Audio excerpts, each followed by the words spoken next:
berdasarkan hasil rakornis di Kemenko Perekonomian tanggal 27 November, 3 hari lalu, ya, tentang pembahasan pending isu revisi Permendag 25 tahun 2022 untuk masa pemberlakuan revisi Permendag tersebut yang semula selama 90 hari sesuai dengan usulan BP2MI agar masa pemberlakuannya dimulai sejak ditandatangani Permendag dan hasilnya disetujui oleh para peserta rapat.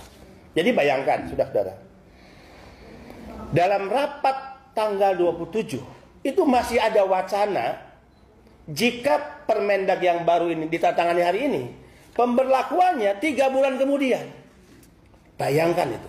Ini kan mindset, maaf dengan segala hormat. Rakyat udah menjerit, rakyat udah marah. Kok masih ada wacana dan berpikir nanti 3 bulan kemudian pemberlakuannya.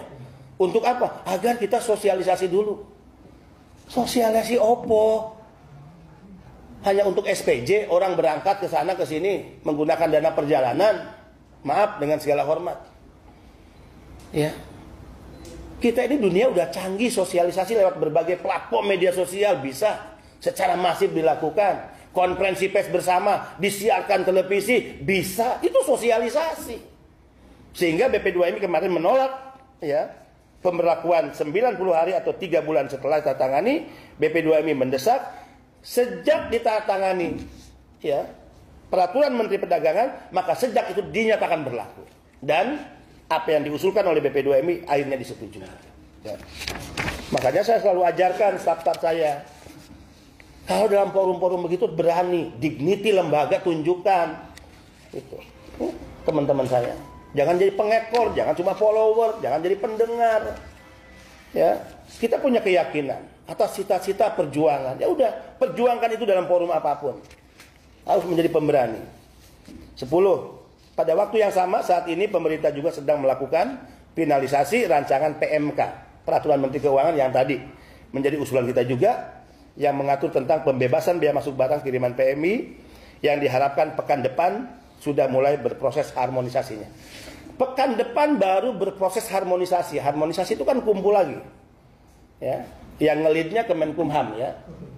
Yang ngelidnya. Bayangkan, presiden itu udah perintahkan tanggal 3 Agustus 2 minggu. Saya mau bicara apa? Ya. Kecuali kejengkelan, kecuali kemarahan yang saya sampaikan tadi. Jadi wajar kalau PMI marah, wajar kalau PMI ya jengkel, ya wajar kalau PMI akhirnya mencaci maki pemerintahnya sendiri. Ya. Walaupun tadi ada yang keliru, ada kejengkelan kemarahannya ke BP2MI, nah itu salah.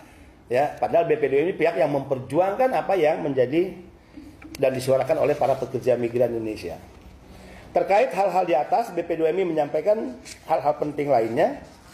Yaitu A. Semua barang-barang kiriman PMI tersebut, baik yang baru maupun yang bekas, adalah kiriman untuk kebutuhan keluarga, konsumtif, bukan untuk diperjualbelikan, bukan untuk komersialisasi. Penting. Ini yang saya ajak semua penyelenggara di Republik ini stop memelihara mindset buruk untuk selalu mencurigai para pekerja migran Indonesia.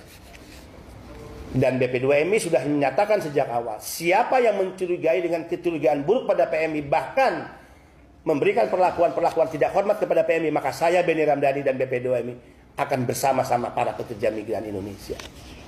B.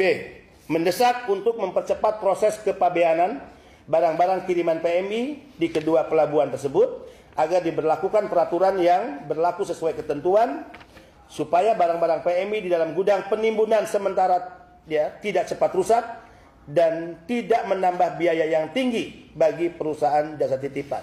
Jadi ada efek dominonya. Barang milik PMI untuk hadiah ulang tahun tidak sampai di hari istimewa. Makanan-makanan yang dikirim PMI ya rusak di tempat penahanan. Kemudian si perusahaan jasa pengiriman akhirnya dia juga dibebani dengan penambahan biaya. Kalau begitu kita jadi bertanya nih, apakah penahanan itu justru untuk menambah biaya gitu kan, agar si jasa pengiriman barang ini bayar terus atau apa? Ya mudah-mudahan tidak seperti itulah ya. Mudah-mudahan tidak seperti itu.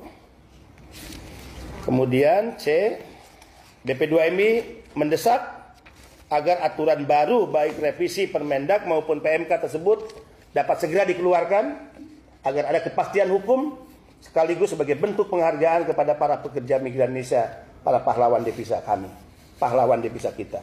D.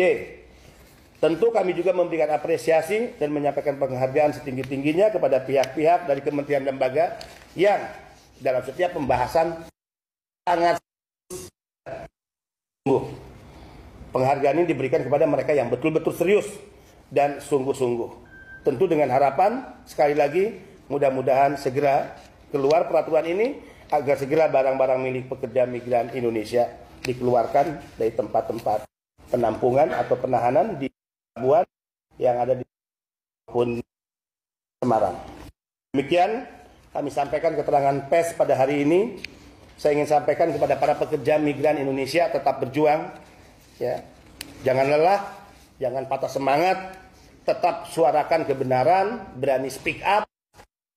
Kadangkala viral, karena kadangkala sesuatu yang viral itulah yang akhirnya diperhatikan.